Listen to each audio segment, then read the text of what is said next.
Russia అధ్యక్షుడు Putin భారత పర్యటన సందర్భంగా ఆయన్ని కలవడానికి కేంద్రం తనకి అనుమతించడం లేదని రాహుల్ గాంధీ మండిపడ్డారు. దేశాధినేతలు భారత్కు వచ్చినప్పుడు విపక్ష నేతల్ని కలవటం సాంప్రదాయంగా ఉందని, కానీ కేంద్రం దీన్ని పట్టించుకోవటం లేదని రాహుల్ గాంధీ ఆగ్రహం వ్యక్తం చేశారు. భారత్కు ఏ దేశాధినేత వచ్చినా కూడా తను కలవకుండా అడ్డుకుంటున్నారు అని రాహుల్ గాంధీ ఆరోపించారు. వాజ్పేయి, మన్మోహన్ హయాంలో ఇలాంటి సాంప్రదాయం లేదన్నారు. రష్యా అధ్యక్షుడు పుటిన్ ఇవాళ సాయంత్రం భారత్కి చేరుకుంటున్నారు. రెండు దేశాల మధ్య ద్వైపాక్షిక చర్చల్లో పుటిన్ పాల్గొంటారు. जनरली सरकार की पॉलिसी है, नॉर्मली ट्रेडिशन होता है कि एलओपी के साथ जो भी बाहर से आते हैं उनकी मीटिंग होती है.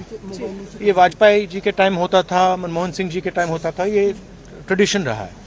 बट आजकल क्या होता है कि जो फॉरेन डिग्नेटरीज आते हैं या जब मैं कहीं बाहर जाता हूं तो सरकार उनको सजेस्ट करती है कि एलओपी से नहीं मिलना चाहिए. जनरली सरकार की पॉलिसी है, नॉर्मली ट्रेडिशन होता है कि एलओपी के साथ जो भी बाहर से आते हैं उनकी मीटिंग होती है. ये वाजपेयी जी के टाइम होता था, मनमोहन सिंह जी के टाइम होता था, ये ट्रेडिशन रहा है. बट आजकल क्या होता है कि जो फॉरेन डिग्नेटरीज आते हैं या जब मैं कहीं बाहर जाता हूं तो सरकार उनको सजेस्ट करती है कि एलओपी से नहीं मिलना चाहिए.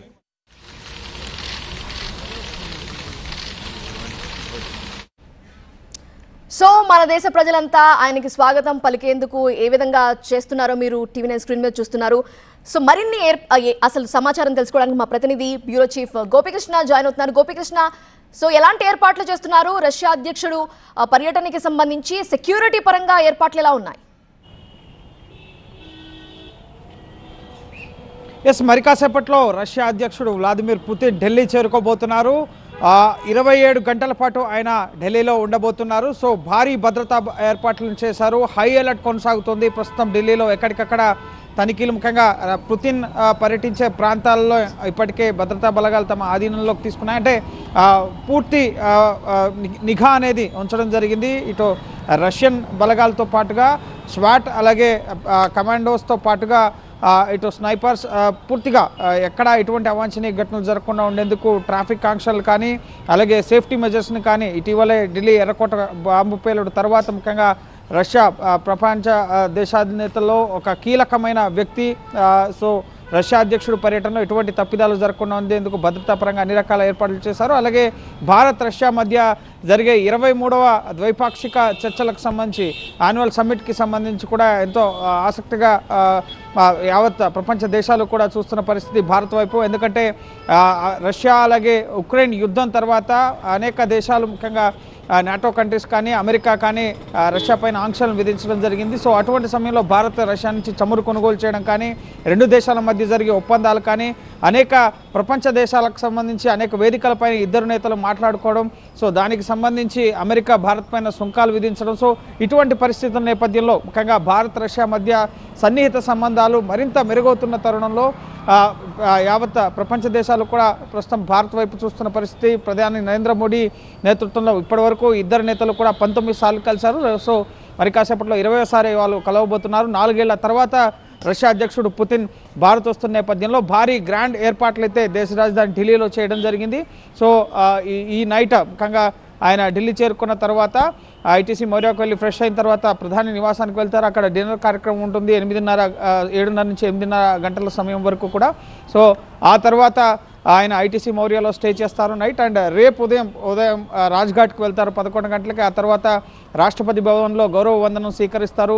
హైదరాబాద్ హౌస్లో ద్వైపాక్షిక చర్చలు జరగబోతున్నాయి. సుమారు 25 ఒప్పందాలు, కీలక ఒప్పందాలు జరగబోతున్నాయి. ఇటు రష్యా అధ్యక్షుడు పుతిన్తో పాటుగా సుమారు 7 ఆ దేశానికి సంబంధించిన కీలక మంత్రులు కీలక రంగాలకు సంబంధించి రక్షణ రంగం, వాణిజ్య రంగం, అలాగే విద్య, పర్యాటకం, ఇటు అణు ఇంధనంతో పాటుగా ఇటు అంతరిక్ష రంగానికి సంబంధించి ఈ విధంగా కీలక రంగాలకు సంబంధించి, అలాగే బిజినెస్ పరంగా కూడా వ్యాపార రంగానికి సంబంధించి మరో 15 ఒప్పందాలు. సో ఓవరాల్గా ప్రభుత్వానికి సంబంధించి 10, అలాగే వ్యాపార రంగానికి సంబంధించి 15. సో ఓవరాల్గా 25 ఒప్పందాలు రెండు దేశాల మధ్య కూడా కుదరబోతున్నాయి. రక్షణ రంగానికి సంబంధించి కీలక భాగస్వామిగా ఇటు భారత్ అలాగే రష్యా ఇప్పటికే అనేక కార్యక్రమాలు ముందుకు తీసుకెళ్తున్నారు. సో సైనిక సంపత్తికి సంబంధించి, ఆయుధ సంపత్తికి సంబంధించి రెండు దేశాల మధ్య కూడా సమన్వయంతో పాటుగా కీలక ఒప్పందాలు పరస్పర సహకారానికి సంబంధించి, అలాగే ఆయుధ సహకారానికి సంబంధించి కూడా రెండు దేశాల మధ్య కూడా జరగబోతున్నాయి. అనంతరం రేపు మధ్యాహ్నం ముఖ్యంగా హైదరాబాద్ హౌస్లో ఈ ద్వైపాక్షిక చర్చలు ముగిసిన తర్వాత జాయింట్ స్టేట్మెంట్ ఇవ్వడం జరుగుతుంది. ఇరు దేశాధినేతలు కూడా